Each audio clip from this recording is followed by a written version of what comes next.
हमारा मुख्य विषय है पुष्पी पादपों में जनन यानी फ्लावरिंग प्लांट रिप्रोडक्शन। जीव विज्ञान का ये विषय अपने अक्सर बहुत तकनीकी और जटिल लगता है। बहुत जटिल लगता है, सही कहा। लेकिन आज हमारे पास कुछ बेहतरीन नोट्स और बेहद शानदार 3D स्लाइड्स का एक ऐसा संग्रह है जो इस पूरी प्रक्रिया को मतलब बिल्कुल शीशे की तरह साफ कर देगा। और यही हमारा लक्ष्य भी है। हाँ, हमारा उद्देश्य इस पूरी वैज्ञानिक व्यवस्था को इस तरह से डिकोड करना है कि बिना किसी भारी भरकम शब्दजाल में उलझे हर एक जानकारी गहराई से समझ में आ जाए। ये एक बहुत ही मूलभूत और महत्वपूर्ण विषय है। अगर हम शांत दिमाग से इसके महत्व को समझें तो ये केवल परीक्षाओं में अंक लाने के लिए जरूरी नहीं है। बिल्कुल नहीं। ये समझना बेहद आवश्यक है कि हमारे आसपास के पौधे अपना विकास कैसे करते हैं, एक कली फूल में कैसे बदलती है, और सबसे अहम बात, हमारी थाली तक पहुंचने वाला भोजन जैसे फल और अनाज के बीज असल में बनते कैसे हैं। जो कि बहुत ही रोमांचक है। हाँ, ये प्रकृति की एक बहुत ही सूक्ष्म, सटीक और अद्भुत व्यवस्था है। बिल्कुल सही कहा। तो चलिए इस रोमांचक सफर की शुरुआत करते हुए अपनी पहली स्लाइड की ओर बढ़ते हैं। हाँ, चलिए देखते हैं। यहाँ इस स्लाइड पर एक फूल का बहुत ही खूबसूरत लंबवत काट यानी एलएस का 3D चित्र बना हुआ है। इसमें फूल की पंखुड़ियां पूरी तरह से खुली हुई दिखाई दी हैं, जिससे अंदर के सारे हिस्से बिल्कुल साफ साफ नजर आ रहे हैं। एकदम साफ। इस स्लाइड के नोट्स बताते हैं कि आवृत बीजी पौधों यानी एंजियोस्पर्म्स का सबसे विशिष्ट लक्षण ही पुष्पों का उत्पन्न होना है। इसमें 4 चक्रों यानी 4 वॉल्स का जिक्र है। 4 वॉल्स, हाँ। अगर हम इन्हें एक एक करके समझे तो पहला है बाह्य दलपुंज, जिसे कैलिक्स करते हैं, जिसकी इकाई सेपल है। ये हरे रंग का होता है और कली की अवस्था में फूल की सुरक्षा करता है, जो कि बहुत जरूरी है। हाँ। दूसरा है दलपुंज या कोरोला, जिसकी इकाई पेटल है, जो रंगीन होता है और कीटों को आकर्षित करता है। मजेदार बात यह है कि ये दोनों सहायक चक्र कहलाते हैं। Accessory walls. सही। फिर आता है तीसरा चक्र पुमंग यानी एंड्रोशियम, जो नरभाग है और इसकी इकाई पुंकेसर या स्टेमिन कहलाती है। और चौथा है जायांग या गाइनोशियम, जो मादा भाग है। हाँ, जो मादा भाग है और इसकी इकाई कार्पेल, पिस्टिल या स्त्री केसर है। नोट्स स्पष्ट करते हैं कि ये दोनों आवश्यक चक्र हैं। अगर इस संरचना को गहराई से देखा जाए तो एक एग्जाम अलर्ट के तौर पर बहुत ही दिलचस्प सवाल सामने आता है। वो क्या है? अगर किसी फूल में सहायक चक्र मतलब कैलिक्स और कोरोला बिल्कुल ना हो तो क्या वो प्रजनन कर पाएगा? ये सोचने वाली बात है। यहाँ आवश्यक और सहायक चक्र के बीच का अंतर समझना बहुत दिलचस्प है। आवश्यक चक्र, जो नर और मादा भाग हैं, वो सीधे तौर पर जनन में शामिल होते हैं, तो उनके बिना प्रजनन असंभव है। बिल्कुल। जबकि सहायक चक्र केवल सुरक्षा और आकर्षण का काम करते हैं। क्या बात है, ये बहुत ही तार्किक अंतर है। चलिए अब अपनी अगली स्लाइड पर नजर डालते हैं। अगली स्लाइड पुमंग पर है। हाँ, इस स्लाइड पर पुमंग और पुंकेसर यानी एंड्रोशियम और स्टेमिन को और भी बारीकी से दिखाया गया है। यहाँ पुंकेसर के परागकोश का एंथर का एक अनुप्रस्थ काट मौजूद है। Cross section? हाँ, क्रॉस सेक्शन, जो बिल्कुल एक तितली के आकार का 3D स्ट्रक्चर लग रहा है। इसके अंदर 4 गोल हिस्से बने हुए हैं। ये बहुत ही बढ़िया विजुअल है ना? नोट्स की एक एक पंक्ति को डिकोड करें तो पता चलता है कि पुंकेसर के 2 मुख्य भाग होते हैं। एक लंबी डंडी जिसे पुतंतु या फिलामेंट कहते हैं, और ऊपर का हिस्सा जिसे परागकोश या एंथर कहते हैं। सही। परागकोश की संरचना को 3 शब्दों में समझाया गया है। ये द्विपालित है यानी बाइलोब्ड है, द्विकोष्ठीय है यानी डाइथीकस है, और चतुष्कोणीय या टेट्रास्पोरेंजेट है।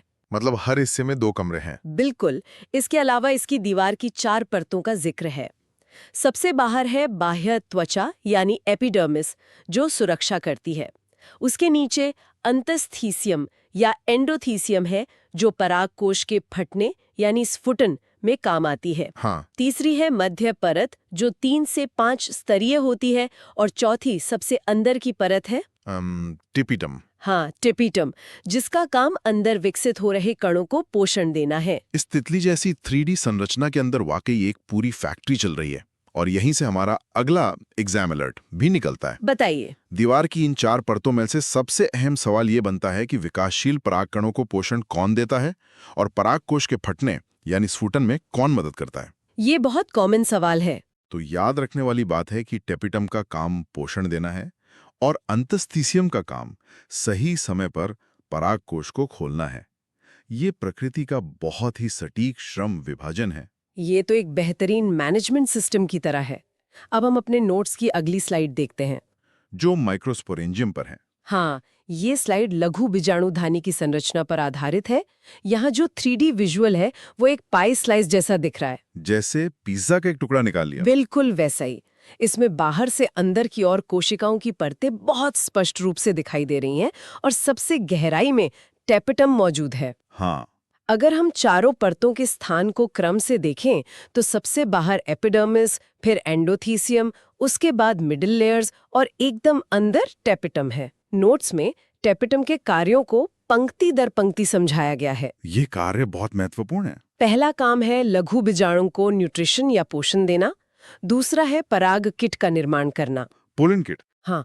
तीसरा सबसे खास काम है स्पोरोपोलिनिन का स्राव करना और चौथा कार्य है कैलेस एंजाइम बनाना। यहाँ जो रसायन काम कर रहे हैं वे बहुत खास हैं। परीक्षा के नजरिए से हमारा एग्जाम अलर्ट ये है कि टेपिटम का स्पोरोपोलिनिन स्रावित करना सबसे अहम बिंदु है। ये रसायन इतना खास क्यों है? ये रसायन आगे चलकर क्या चमत्कार करता है, ये सोचना बहुत ही रोमांचक है। ये एक ऐसा सुरक्षा कवच है जिसे प्रकृति ने शायद सबसे मजबूत बनाया है। इस अभेद्य कवच के बारे में हम आगे और बात करेंगे। चलिए अब अगली स्लाइड की ओर बढ़ते हैं। माइक्रोस्पोरोजेनेसिस वाली स्लाइड। हाँ, यह स्लाइड लघु बीजाणु जनन की प्रक्रियाओं को समझाती है। विजुअल के तौर पर यहाँ एक बहुत ही स्पष्ट फ्लोचार्ट है और उसके ठीक बगल में 4 कोशिकाओं के एक 3D गुच्छे का चित्र है जो आपस में जुड़े हुए हैं। बिल्कुल, इसे माइक्रोस्पोर टेट्राड कहा गया है। अगर हम फ्लोचार्ट के कंटेंट का ब्रेकडाउन करें तो कहानी शुरू होती है बीजाणु जनन ऊतक या स्पोरेजिनस टिश्यू से। हाँ, इसमें समसूत्री या माइटोसिस विभाजन होता है जिससे लघु बीजाणु मात्र कोशिका यानी MMC बनती है जो द्विगुणित या 2N होती है। 2N होती है, सही। इसके बाद इस कोशिका में अर्धसूत्री या मियोसिस विभाजन होता है जिससे लघु बीजाणु चतुष्क बनता है और अंत में परिपक्वता आने पर ये चारों कोशिकाएं एक दूसरे से अलग हो जाती हैं और 4 अलग-अलग परागकण बन जाती हैं। ये फ्लो चार्ट जीवन की निरंतरता का आधार है। यहाँ से जो एग्जाम अलर्ट निकलता है वो ये है कि द्विगुणित कोशिका अगुणित यानी N परागकणों में कैसे बदलती है। मियोसिस के जरिए। बिल्कुल, अर्धसूत्री विभाजन का यही वो चरण है जहां गुणसूत्रों की संख्या आधी हो जाती है। ये इसलिए जरूरी है ताकि आगे चलकर जब नर और मादा युग्मक मिलें तो गुणसूत्रों की संख्या फिर से सामान्य मतलब 2N हो सके। प्रकृति का गणित बहुत ही सटीक है। आइए अब अगली स्लाइड देखते हैं। ये स्लाइड परागकण की संरचना के बारे में है। Pollen grain. हाँ, पोलन ग्रेन। यहाँ एक बहुत ही आकर्षक 3D गोलाकार वस्तु का चित्र है जिसकी बाहरी सतह काफी कांटेदार और खुरदुरी दिख रही है। इसे बीच से आधा काटकर अंदर की संरचना दिखाई गई है जिसमें 2 कोशिकाएं मौजूद हैं। बहुत क्लियर विजुअल है। कंटेंट की बात करें तो बाहरी आवरण को बाह्य चोल या एक्साइन कहा गया है जो उसी स्पोरोपोलिनिन से बना है जिसकी हमने अभी चर्चा की थी। ये सबसे प्रतिरोधी पदार्थ है, सबसे मजबूत। बिल्कुल। अंदर के आवरण को अंतःचोल या इंटाइन कहते हैं जो पेक्टोसेल्युलोज से बना है। अंदर की 2 कोशिकाओं में पहली है वर्धी कोशिका या वेजिटेटिव सेल जो आकार में बड़ी है और जिसमें खाद्य संग्रह होता है। हाँ। दूसरी है जनन कोशिका या जेनरेटिव सेल जो बहुत छोटी और तरकू रूप की है। चित्र में एक जगह ऐसी भी है जहां बाह्य चोल नहीं है, जिसे जनन छिद्र कहा गया है। हाँ, जनन छिद्र या जर्म पोर। स्पोरोपोलिनिन की कठोरता ही इस स्लाइड का सबसे बड़ा रहस्य है। तो एग्जाम अलर्ट के लिए यह समझना जरूरी है कि स्पोरोपोलिनिन पृथ्वी पर सबसे कठोर पदार्थों में से एक है। मतलब ये खराब ही नहीं होता? नहीं, यही कारण है कि परागकण हजारों सालों तक जीवाश्म के रूप में सुरक्षित रह सकते हैं। लेकिन जनन छिद्र वो जगह है जहां ये कठोर आवरण नहीं होता। ऐसा क्यों? ये सोचने वाली बात है। अगर पूरा आवरण अभेद्य हो जाए तो अंदर से नई जिंदगी बाहर कैसे आएगी? जनन छिद्र ही वो दरवाजा है जहां से पराग नलिका बाहर निकलती है। क्या शानदार इंजीनियरिंग है! चलिए अब अपनी अगली स्लाइड पर नजर डालते हैं। यहाँ से हम मादा जननांग की तरफ बढ़ रहे हैं। गाइनोशियम। हाँ, ये स्लाइड जायांग और बीजांड यानी गाइनोशियम और ओव्यूल की संरचना पर है। विजुअल में एक मुड़े हुए अंडाकार 3D स्ट्रक्चर का चित्र है जो एक मोटे कवर के अंदर बहुत सुरक्षित रखा हुआ है। ओव्यूल का स्ट्रक्चर है ये। कंटेंट ब्रेकडाउन करें तो इसके विभिन्न हिस्सों के नाम हैं। डंठल वाले हिस्से को बीजांड व्रंत या फ्यूनिकल कहा गया है और जहां यह मुख्य भाग से जुड़ता है वह नाभिका या हाइलम है। हाँ। इसके चारों ओर के सुरक्षात्मक आवरणों को अध्यावरण या इंटेग्यूमेंट्स कहते हैं। जहां ये आवरण खुला हुआ है वो बीजांड द्वार या माइक्रोपाइल है। इसके ठीक विपरीत नीचे के आधार भाग को निभाग या चैलाजा कहा गया है। सही। अंदर के मुख्य ऊतक को बीजांडकाय या न्यूसेलस कहते हैं और सबसे सुरक्षित गहराई में भ्रूण कोश या एम्ब्रियो सैक मौजूद है। इस पूरी संरचना का अलाइनमेंट बहुत महत्वपूर्ण है। यहाँ हमारा एग्जाम अलर्ट ये है कि बीजांड द्वार और निभाग मतलब माइक्रोपाइल और चलाजा ये दोनों बिल्कुल विपरीत ध्रुव हैं। Opposite poles. हाँ। परागनलिका किस रास्ते से अंदर आती है इसे समझने के लिए इन दोनों स्थानों की सही पहचान बहुत जरूरी है। ये एक तरह का नक्शा है जो निषेचन की दिशा तय करता है। दिशा और नक्शा बिल्कुल सही एनालॉजी है। अब अगली स्लाइड पर चलते हैं। इस स्लाइड का शीर्षक है गुरु बीजाणु जनन या मेगास्पोरोजेनेसिस। मेगास्पोर का बनना। हाँ, यहाँ विजुअल में कोशिकाओं के विकास की एक क्रमिक 3D तस्वीर दिखाई गई है। एक सिंगल कोशिका से शुरुआत होकर 4 कोशिकाएं एक लाइन में बनती हैं। लेकिन ऊपर की 3 पर क्रॉस लगा है। बिल्कुल, ऊपर की 3 कोशिकाओं पर एक लाल रंग का क्रॉस लगा हुआ है। अगर हम कंटेंट को डिकोड करें, सबसे पहले प्रप्रसू कोशिका से गुरु बीजाणु मात्र कोशिका यानी MMC बनती है, जो कि 2N होती है। हाँ, 2N होती है। इसमें अर्धसूत्री विभाजन होता है जिससे 4 गुरु बीजाणु या टेट्राएड बनते हैं। आगे लिखा है कि इनमें से 3 गुरु बीजाणु नष्ट हो जाते हैं, डीजेनरेट हो जाते हैं, और केवल एक बचता है। और अंत में केवल एक सक्रिय गुरु बीजाणु ही बचता है। इसे एक बीजाणुज विकास या मोनोस्पोरिक डेवलपमेंट का नाम दिया गया है। यह स्लाइड दिखाती है कि प्रकृति अपने संसाधन कैसे बचाती है। एग्जाम अलर्ट के तौर पर परीक्षा में मोनोस्पोरिक डेवलपमेंट का कॉन्सेप्ट बार बार पूछा जाता है। ये बहुत जरूरी कॉन्सेप्ट है। 4 में से केवल एक ही कोशिका का जीवित रहना और बाकी 3 का नष्ट हो जाना असल में प्रकृति का संसाधनों को बचाने का बेहतरीन तरीका है। पूरी ऊर्जा केवल एक सबसे उत्तम कोशिका को विकसित करने में लगाई जाती है। ये तो सर्वाइवल ऑफ द फिटेस्ट का एक बहुत ही शुरुआती रूप लगता है। चलिए अब अगली स्लाइड देखते हैं। एम्ब्रियो सैक वाली स्लाइड। ये स्लाइड मादा युग्मकोद्भिद यानी एम्ब्रियो सैक के विकास को दर्शाती है। चित्र में एक अंडाकार 3D कक्ष दिखाया गया है जहां कोशिकाएं बहुत ही व्यवस्थित ढंग से सेट हो रही हैं। कुछ ऊपर कुछ बीच में। हाँ, कुछ कोशिकाएं बिल्कुल ऊपर हैं, कुछ बीच में और कुछ नीचे की तरफ हैं। कंटेंट के अनुसार अकेले सक्रिय गुरु बीजाणु से इसका विकास शुरू होता है। ऊपर की तरफ यानी निभाग की ओर 3 प्रतिमुख कोशिकाएं या एंटीपोडल्स हैं। हाँ। बीच में 2 ध्रुवीय केंद्रक या पोलर न्यूक्लियाई हैं जो मिलकर द्वितीयक केंद्रक बनाते हैं, और नीचे की तरफ यानी बीजांड द्वार की ओर अंड उपकरण या एग एपरेटस है, जिसमें एग और सिनर्जिड्स हैं। बिल्कुल, जिसमें एक अंड कोशिका और 2 सहायक कोशिकाएं यानी सिनर्जिड्स मौजूद हैं। अंत में एक बहुत ही महत्वपूर्ण पंक्ति लिखी है, परिपक्व भ्रूण कोश बराबर 7 कोशिकीय 8 केंद्रकीय। यह पंक्ति बहुत ही खास है। यहाँ हमारा एग्जाम अलर्ट यही 7 सेल्ड 8 न्यूक्लिएट अवस्था वाला तथ्य है जो सबसे महत्वपूर्ण है। ये थोड़ा कंफ्यूजिंग हो सकता है। कोशिकाएं 7 हैं लेकिन केंद्रक 8 कैसे? ध्रुवीय केंद्रकों का आपस में ना जुड़ना इसका रहस्य है। बीच वाली बड़ी केंद्रीय कोशिका में 2 केंद्रक स्वतंत्र रूप से मौजूद रहते हैं, इसीलिए ये गणित 7 और 8 का बनता है। गणित का ये खेल बहुत ही दिलचस्प है। अब हम अपनी अगली स्लाइड की ओर बढ़ते हैं। यहाँ से परागण यानी पॉलिनेशन की प्रक्रिया शुरू होती है। हाँ, ये स्लाइड स्वपरागण पर केंद्रित है। इसमें 2 फूलों के 3D चित्र बने हैं और तीरों के माध्यम से पराग कणों के ट्रांसफर को बहुत स्पष्टता से दर्शाया गया है। कंटेंट में परिभाषा दी गई है कि परागकोश से वर्तिकाग्र तक स्थानांतरण को परागण कहते हैं। सही। इसके प्रकारों में पहला है स्वयुग्मन या ऑटोगैमी, जो उसी पुष्प में होता है, उदाहरण के लिए मटर। दूसरा है सजातपुष्पी या गिटोनोगैमी, जो उसी पौधे के दूसरे पुष्प में होता है, जैसे मक्का में। इसके फायदे और नुकसान भी होंगे। हाँ, इसके लाभ में लिखा है कि शुद्ध वंशक्रम या प्योर लाइन बना रहता है और यह एक निश्चित प्रक्रिया है। वहीं हानि में लिखा है कि इनमें कोई विभिन्नताएं नहीं आती और इनकी रोग प्रतिरोधक क्षमता कम हो जाती है। इसमें जो दूसरा प्रकार है वो थोड़ा ट्रिकी है।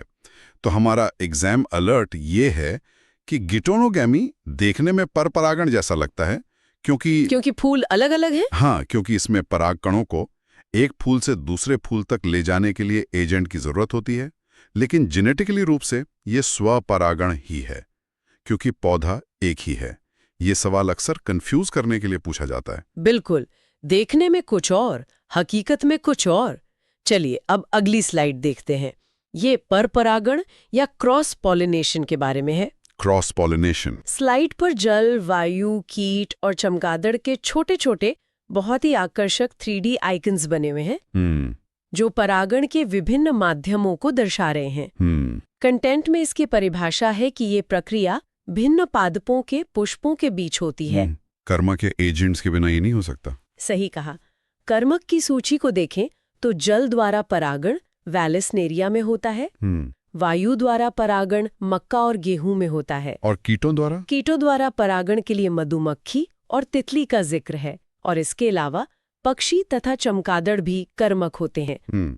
इसके लाभ में लिखा है कि इससे उन्नत किस्में और बड़े फल प्राप्त होते हैं। और इसके नुकसान? हानि में लिखा है कि ये पूरी तरह साधनों पर निर्भरता वाली प्रक्रिया है और इसमें पराग कणों की भारी बर्बादी होती है। प्रकृति में हर चीज की एक कीमत है। यहाँ का एग्जाम अलर्ट ये है कि वायु और जल द्वारा होने वाले परागण में पराग कणों की भारी बर्बादी होती है, क्योंकि दिशा फिक्स नहीं होती। बिल्कुल, क्योंकि हवा या पानी की कोई फिक्स दिशा नहीं होती। इसीलिए पौधे इस नुकसान की भरपाई के लिए लाखों की संख्या में परागकण बनाते हैं। ये प्रकृति का अपना रिस्क मैनेजमेंट है। रिस्क मैनेजमेंट का क्या गजब का तरीका है। अब अगली स्लाइड पर चलते हैं, जिसका विषय कृत्रिम संकरण या आर्टिफिशियल हाइब्रिडाइजेशन है। ये इंसानी तकनीक है। हाँ, इसमें एक 3D हाथ का चित्र है जो चिमटी की मदद से एक फूल के अंदर से पराग कोश को बड़ी सावधानी से हटा रहा है। कंटेंट बताता है कि इस प्रक्रिया का मुख्य उद्देश्य फसल सुधार है, क्रॉप इम्प्रूवमेंट। इसके 2 चरण दिए गए हैं। चरण 1 है विपुंसन या इमैस्कुलेशन। इसका मतलब है द्विलिंगी पुष्प को कलिका अवस्था में ही चुनकर उसमें से पराग कोश को हटा देना। और दूसरा चरण 2 है थैलीकरण या बैगिंग, जिसमें वर्तिकाग्र को बटर पेपर से ढक दिया जाता है। इसका कारण स्पष्ट लिखा है, अवांछित पराग कणों से सुरक्षा। ये इंसानी हस्तक्षेप का बेहतरीन उदाहरण है। यहाँ एग्जाम अलर्ट बहुत ही बारीक है। वो क्या? विपुंसन या इमैस्कुलेशन केवल द्विलिंगी फूलों में ही किया जाता है। यदि फूल एक लिंगी मादा है तो उसमें पुंकेसर होंगे ही नहीं, इसलिए इस चरण की आवश्यकता ही नहीं होती। यह एक छोटा लेकिन बहुत ही महत्वपूर्ण कॉन्सेप्ट है। वाकई यह एक ऐसा बिंदु है जहां गलती होने की गुंजाइश रहती है। चलिए अब अपनी अगली स्लाइड देखते हैं, जो निषेचन प्रक्रिया या फर्टिलाइजेशन प्रोसेस को समझाती है। Fertilisation process. यहाँ एक बहुत ही स्पष्ट 3D ट्यूब का चित्र है, जो फूल के वर्तिकाग्र से शुरू होकर नीचे अंडाशय तक, मतलब एक लंबी पाइपलाइन की तरह जा रही है। और उस ट्यूब के अंदर 2 छोटे बिंदु जो नर युग्मक हैं, नीचे की ओर खिसकते हुए दिखाई दे रहे हैं। कंटेंट में प्रक्रिया के चरण हैं। पहला, परागकण का अंकुरण होता है, जिससे पराग नलिका का निर्माण होता है। दूसरा, इस नलिका में 2 नर युग्मक बनते हैं, 2 मेल गैमीट्स। इसके बाद इस नलिका के प्रवेश मार्ग बताए गए हैं। पोरोगैमी, जो बीजांड द्वार से होता है और सबसे सामान्य है, चलाजोगैमी, जो निभाग से होता है, और मीजोगैमी, जो अध्यावरण से होकर जाता है। ये किसी हाईवे पर सही रास्ता खोजने जैसा है। हमारा एग्जाम अलर्ट ये है कि ज्यादातर पौधों में पराग नलिका पोरोगैमी यानी बीजांड द्वार से ही प्रवेश करती है। लेकिन ये रास्ता उसे मिलता कैसे है? यही तो बात है। सहायक कोशिकाएं या सिनर्जिड्स इस नलिका को सही रास्ता दिखाने का काम करती हैं, जैसे कोई जीपीएस काम करता हो। प्रकृति का अपना जीपीएस। कमाल है। अब हम अगली स्लाइड की ओर बढ़ते हैं, जो दोहरा निषेचन या डबल फर्टिलाइजेशन पर है। ये बहुत ही यूनिक प्रोसेस है। हाँ, यहाँ बीजांड के अंदर का एक जूम इन 3D दृश्य है, जहाँ स्पष्ट रूप से 2 अलग-अलग जगह पर फ्यूजन एक साथ होते हुए दिखाया गया है। कंटेंट का ब्रेकडाउन करें तो पहला है सत्य निषेचन या सिनगैमी, जिसमें जाइगोट बनता है। बिल्कुल, जिसमें एक नर युग्मक और अंड कोशिका मिलते हैं, जिससे युग्मज या जाइगोट बनता है जो 2n होता है। दूसरा है त्रिसंलयन या ट्रिपल फ्यूजन, जिसमें दूसरा नर युग्मक और 2 ध्रुवीय केंद्रक मिलते हैं, जिससे PEN का निर्माण होता है। हाँ, PEN या प्राइमरी एंडोस्पर्म न्यूक्लियस का निर्माण होता है जो 3n होता है। इसके परिणाम में लिखा है कि जाइगोट फिर भ्रूण बनता है और PEN से भ्रूणपोष या एंडोस्पर्म बनता है। ये स्लाइड इस पूरे अध्याय का दिल है। जी, एग्जाम अलर्ट के लिए याद रखना है कि दोहरा निषेचन केवल आवृत्त बीजी पौधों का ही अनोखा गुण है। सिर्फ एंजियोस्पर्म्स का। हाँ, सिर्फ एंजियोस्पर्म्स का। त्रिसंलयन से बनने वाला भ्रूणपोष 3n यानी ट्रिप्लोइड होता है, जो विकासशील भ्रूण के लिए भोजन का एक बहुत बड़ा भंडार है। दोहरी प्रक्रिया, दोहरा फायदा। चलिए अब अगली स्लाइड देखते हैं। यह भ्रूणपोष और भ्रूण विकास पर आधारित है। Embryo development. चित्र में भ्रूण के आकार बदलने की पूरी 3D प्रक्रिया दिखाई गई है। शुरुआत में ये एक छोटी गोल गेंद या ग्लोबुलर जैसा है, फिर ये एक दिल के आकार में बदलता है और अंत में एक परिपक्व पौधानुमा आकार मतलब टॉर्पीडो शेप ले लेता है। बहुत सुंदर ट्रांसफॉर्मेशन है। कंटेंट में बताया गया है कि भ्रूणपोष का काम पोषण प्रदान करना है और इसके प्रकार हैं केंद्रकीय, कोशिकीय और हेलोबियल। भ्रूण के आकार का क्रम गोलाकार, हृदयाकार और परिपक्व बताया गया है। परिपक्व भ्रूण के भाग भी दिए हैं। हाँ, परिपक्व भ्रूण के भाग हैं बीजपत्र या कॉटिलेडन्स, प्रांकुर या प्ल्यूम्यूल और मूलांकुर या रेडिकल। इस क्रमिक विकास में एक बहुत ही सुंदर व्यवस्था है। एग्जाम अलर्ट ये है कि भ्रूण का विकास तभी शुरू होता है जब थोड़ा भ्रूणपोष पहले ही बन चुका हो। मतलब खाने का इंतजाम पहले। बिल्कुल, ये बिल्कुल वैसा ही है जैसे मेहमान के आने से पहले घर में खाना तैयार रखना। बिना भोजन के भ्रूण का विकास संभव ही नहीं है। फ्रूट। यहाँ एक फूल के अंडाशय और कटे हुए पके आम की तुलना करता हुआ एक बहुत ही शानदार विजुअल है। इसमें स्पष्ट रूप से रेखाओं के जरिए दिखाया गया है कि फूल का कौन सा हिस्सा फल का कौन सा हिस्सा बना है। ये बहुत आसानी से समझ आता है। कंटेंट में निषेचन पूर्व और निषेचन पश्च के बदलाव लिखे हैं। अंडाशय बदल जाता है फल में, बीजांड बदल जाता है बीज में। अंडाशय भित्ति फल भित्ति या पेरिकार्प बन जाती है और अध्यावरण बीजावरण बन जाते हैं। इसके नीचे 2 विशेष बातें भी लिखी हैं। हाँ, सत्य फल वो है जो केवल अंडाशय से बनता है, जैसे आम, और अनिषेक फलन या पार्थेनोकार्पी वह प्रक्रिया है जिसमें बीज रहित फल बनते हैं, जैसे केला। फलों का ये विज्ञान बहुत ही रोजमर्रा की जिंदगी से जुड़ा है। हाँ, एग्जाम अलर्ट के लिए सत्य फल और अनिषेक फलन के बीच का अंतर बहुत अहम है। अनिषेक फलन में क्या होता है? अनिषेक फलन में निषेचन के बिना ही फल बन जाता है, और क्योंकि निषेचन नहीं हुआ इसलिए बीज भी नहीं बनते। इसीलिए केले में बीज नहीं होते। अब मुझे समझ आया कि केले में बीज क्यों नहीं होते। चलिए अब आज की हमारी अंतिम स्लाइड देखते हैं। यह विशेष विधियों के बारे में है। Special modes. यहाँ एक बहुत ही क्रिएटिव 3D ग्राफिक है। एक तरफ स्पर्म और एग के मिलने वाले चित्र पर निषेध का बड़ा सा लाल निशान है, मतलब क्रॉस लगा है। हाँ, और दूसरी तरफ संतरे का एक स्लाइस है जिसमें एक ही जगह कई बीज और भ्रूण दिखाई दे रहे हैं। कंटेंट में 2 विधियां बताई गई हैं। पहली है असंजनन या एपोमेक्सिस, जो बिना निषेचन के बीज का निर्माण है। बिल्कुल, इसे लैंगिक जनन की नकल या मिमिक्री कहा गया है। दूसरी विधि है बहुभ्रूणता या पॉलीएम्ब्रियोनी, मतलब एक बीज में अनेक भ्रूण का होना। इसका उदाहरण संतरा और नींबू दिया गया है। प्रकृति के पास अपने कुछ अपवाद और जादू होते हैं। यहाँ हमारा अंतिम एग्जाम अलर्ट है कि असंजनन एक जादुई प्रक्रिया है। वो कैसे? ये बिना निषेचन के ही बीज बना देती है। कृषि विज्ञान में इसके उपयोग से हाइब्रिड बीजों की लागत को बहुत कम किया जा सकता है, जो एक बहुत बड़ी बात है। तो आज हमने इन 16 स्लाइड्स के जरिए देखा कि कैसे एक साधारण से दिखने वाले फूल के अंदर एक पूरी भव्य फैक्ट्री चल रही है, परागण से लेकर एक एक कोशिका के विभाजन और अंततः एक नन्हे बीज के बनने तक का सफर। ये पूरी जर्नी बहुत फैसिनेटिंग है। यह सब कितनी सटीकता से बिना किसी मशीनरी के होता है, ये वास्तव में आश्चर्यजनक है। हमने पूरी प्रक्रिया को बहुत ही बारीकी से डिकोड किया। बिल्कुल, ये प्रकृति की सबसे बेहतरीन और परफेक्ट इंजीनियरिंग है। सही कहा। लेकिन जाते जाते सीखने वालों के लिए एक अंतिम विचार। कल्पना की जा सकती है कि अगर हम इंसानी तकनीक से असंग जनन या एपोमिक्सिस को हर खाद्य फसल में पूरी तरह से नियंत्रित कर लें, तो क्या हम दुनिया भर के किसानों को हर साल नए बीज खरीदने की मजबूरी से हमेशा के लिए आज़ाद नहीं कर देंगे? कृषि के भविष्य के लिए ये विचार